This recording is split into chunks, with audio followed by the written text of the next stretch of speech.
Police say this masked man spray painting security cameras is a killer trying to get away with murder. The cameras are inside a parking garage near Portland, Oregon, where on January 27, 2023, police discovered a body in a car. The victim was Kenneth Fandrich. His neck had been broken. Police believed Fandrich's killer had driven this maroon-colored minivan to the garage, dragged Fandrich inside, and killed him. Detective Devin Rigo. It's the minivan that we believe was really our main crime scene. Police linked that minivan to Dr. Stephen Milner, a veterinarian.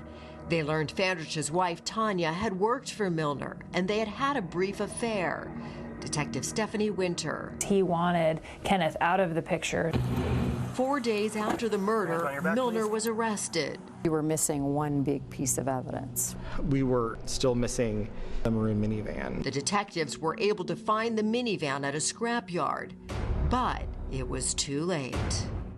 Natalie Morales joins me now. And Natalie, how is there video of the van being crushed? Yeah, that's an incredible piece of video there. So the detectives, as you saw, were able to track that minivan to that scrapyard. Unfortunately, it was about a week too late. They thought that that minivan was, as you heard, the key piece of evidence in this case. That was where they believed the crime scene took place, or where the crime took place, where Kenneth Fandrich was murdered. So when that scrapyard video showed the van being crushed, it was essentially their key piece of evidence also being crushed with it. If investigators didn't have that van, what other evidence did they have?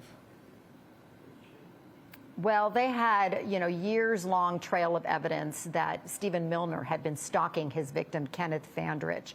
He had placed tracking devices under his vehicles. He had also been creeping around his home. There's security video from the victim's home showing Stephen Milner crawling around and basically tracking and placing these devices under their vehicles, as well as, Stephen Milner had purchased these burner cars, the minivan being one of them, burner cars much like, a cell phone burner where you're trying to, evade detections. There were vehicles that were not registered, but yet they were able to be tracked eventually by using the VIN numbers on the vehicles.